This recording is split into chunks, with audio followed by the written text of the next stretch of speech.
Welcome to the Leadership School podcast. I'm your host, leadership and self-care coach, Kyla Cofer.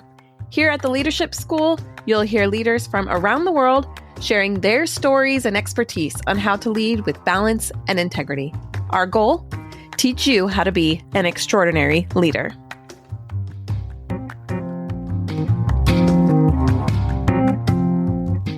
Hello, leaders. Welcome back to another episode of the Leadership School podcast. I'm your host, Kyla Cofer, and it's really wonderful to connect with you.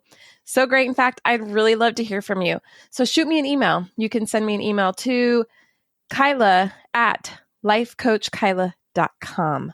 That is my personal email address. I do want to hear from you. Please reach out to me. So today, something really interesting happened to me. I was out to lunch with my family, and on our way leaving, as we were leaving our lunch, my daughter was really, really tired. And if you have been around a tired child, you know that getting them to do anything you want them to do is a little extra challenging and a little extra hard.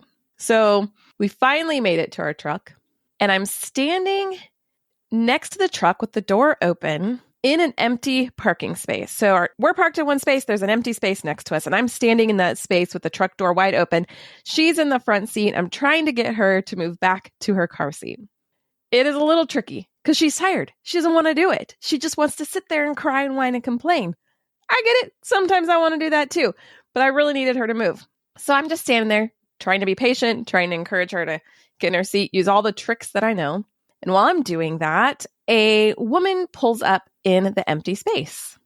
She has a smaller vehicle.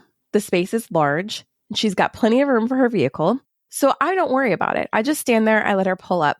Well, she's got her window down, and she looks at me and she says, "Can you just close your door a little bit?" Well, I say, "Just hang on just a second." And it's funny because we always think that we say something one way and maybe it comes across to somebody another way. I may have snapped it a little bit. I don't think I did. My husband didn't think I did, but I guess somehow it came across a little more strongly than I had anticipated because I just meant, "Oh, just hang on a second." And I'm thinking, I'm going to get my daughter in her seat. I'll close the door. You can finish getting to the parking space. And actually, she had plenty of room. She was already in the space. She didn't need to move forward anymore. Well, instead of being patient and kind and waiting and understanding that I was clearly doing something, she immediately started to cuss me out. Her response was to me saying, what did I say exactly? I said, "Give me just a second." Her immediate response was to cuss me out and call me names. I mean, she used bad language. I try not to be too explicit in this podcast.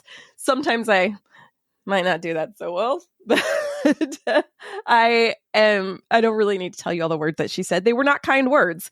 And so instead of waiting, she cussed me out, and then she pulled out of the space, turned around, and parked right behind us, an empty space right behind where she already was. And as she was pulling out, I look over at her, and she mouths through the window at me, calling me a name. Okay, so here's what I'm thinking. I have a lot of thoughts about this. And my very first thought was, something's going on with her. Like there's something going on that is making her act that way. My second thought was, what did I do wrong? This is my classic go-to. I've done my whole life. But thankfully, this time it didn't last very long because I've learned some tools. So I'm going to share those tools with you because I think that they're really, really helpful. If you are like me, where you think, well, what did I do wrong? What should I have done differently? And that's the first thing in your mind. Oh, maybe I was really mean in my response. Maybe I was. But I promise that my intention of my response was in all kindness. I was frustrated with my daughter, not frustrated with the person next to me. I just wanted that person to wait a second so I could get in the car too and move on. Honestly, if she would have just been kind and patient for 30 seconds, she would have had her space. So if you have ever been like me, where my second thought this time was, what did I do wrong? I want us to transform our thinking there so that 100% of the time, our first thought is always what mine was.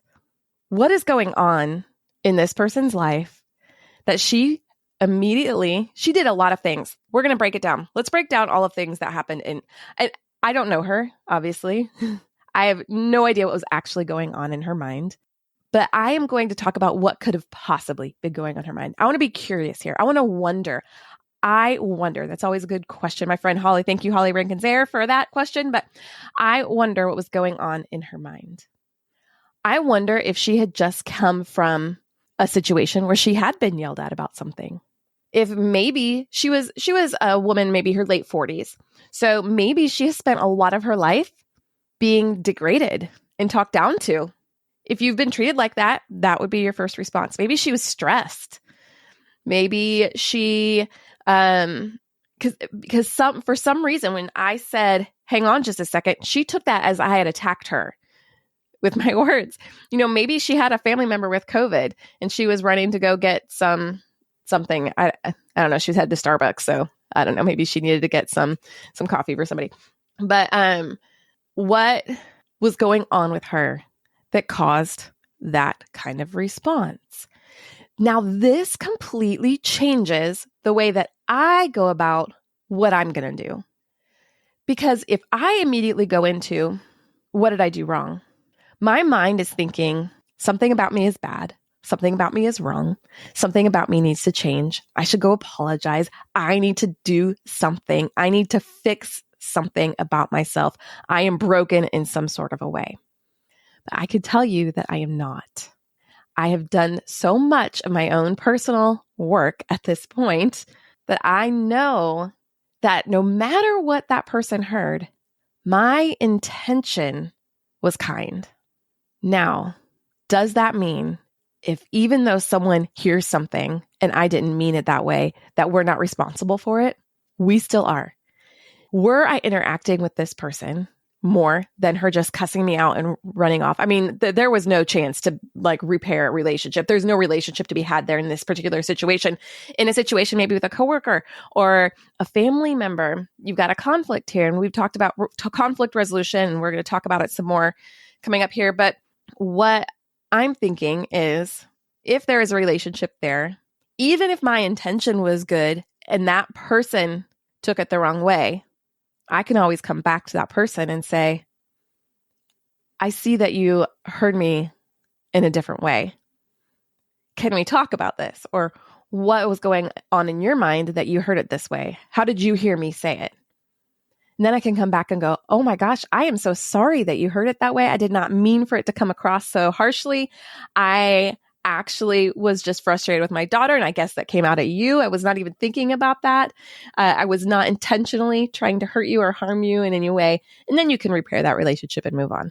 In this particular case, that was not going to happen. In this particular case, I know I did nothing wrong. Could I have closed my door a little bit? Yes, I could have done that.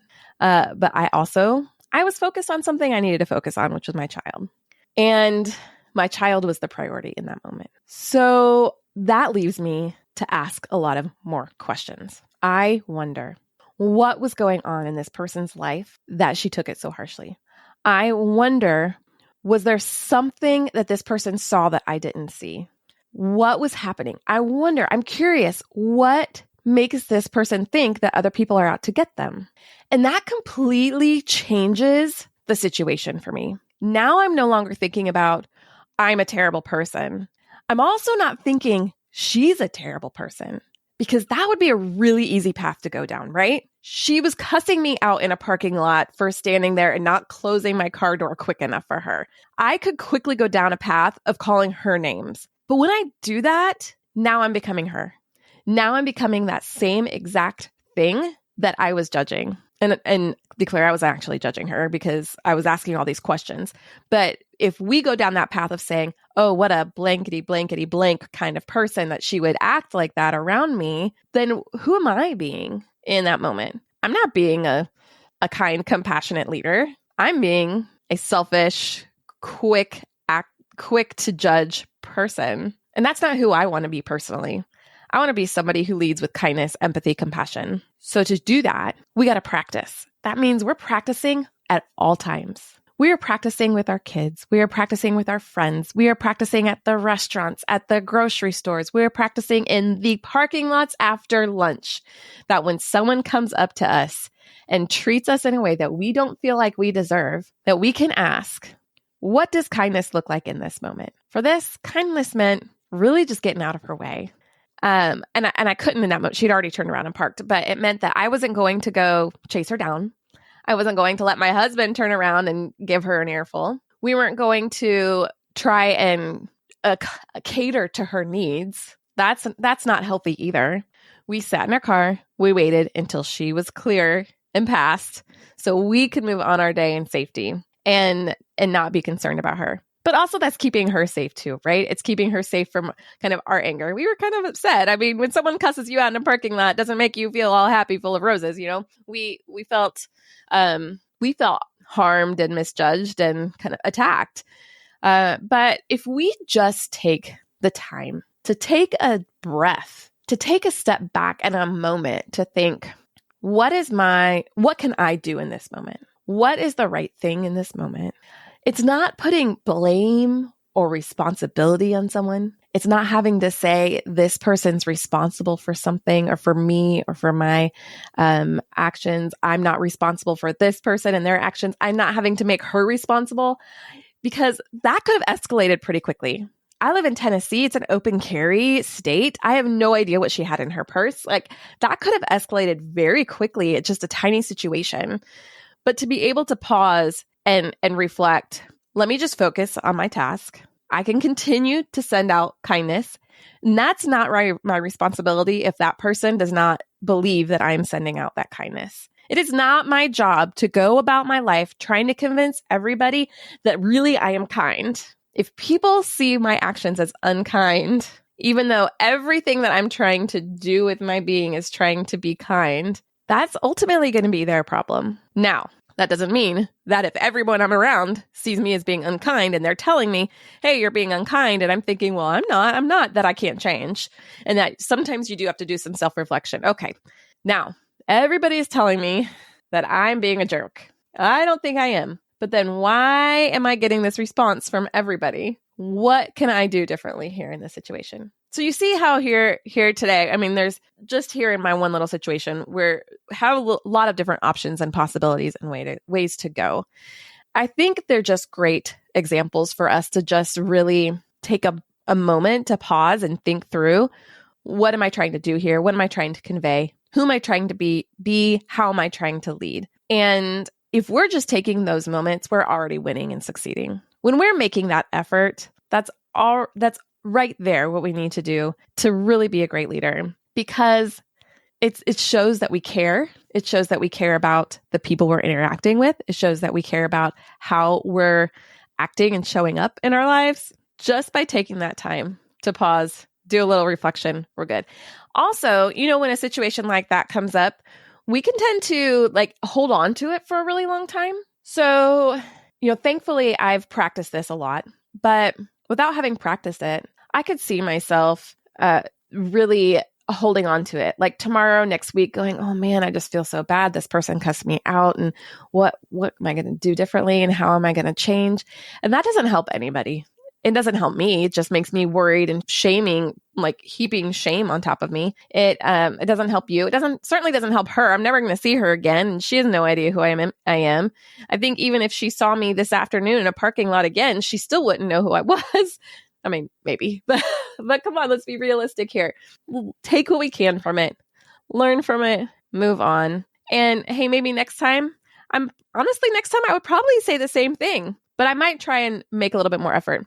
I might explain the situation a little bit more. Instead of saying, hang on just a second, I might say, I'm waiting on my daughter. We'll be done in a moment. Something like that might portray what we're working on instead of her feeling attacked. There's always something we can do differently and do better, but beating ourselves up, making ourselves feel less than because someone else cussed us out, well, it does say a lot about her. If that's her go-to response, I don't know what to tell her.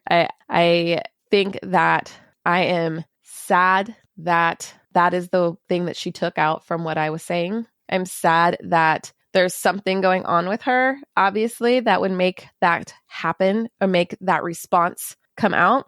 And when it shifts over to that is what brings up your compassion. That is what brings up the desire to really show up well for other people, to lead well so that we can build strong relationships that have really good impact and results. Because when you have good, strong people in your life, those kinds of situations don't bother you so much. It's easier to go, oh yeah, if you're that person pulling into the parking lot, hey, can you close your door just a little bit? And someone says, hang on just a second. When you have good people in your life who are leading you well, it's probably a little easier to go, oh yeah, no problem. I'll just wait a second. So hope that was a little bit. So you can take away from that whatever you need to take away. So be kind. Don't shame yourselves. Ask questions. Always be wondering. In that moment, it was about her, not about me. When we have conflicts, remember that there's always something going on that we don't know about. And our job is to show up with kindness, courage, confidence, compassion, empathy, and the rest we just have to leave to fate. Thank you for joining me on this journey to grow in our leadership. If you enjoyed this episode, you've got to check out the leadership and self-care coaching programs on my website at kylacofer.com. Let's change the world together.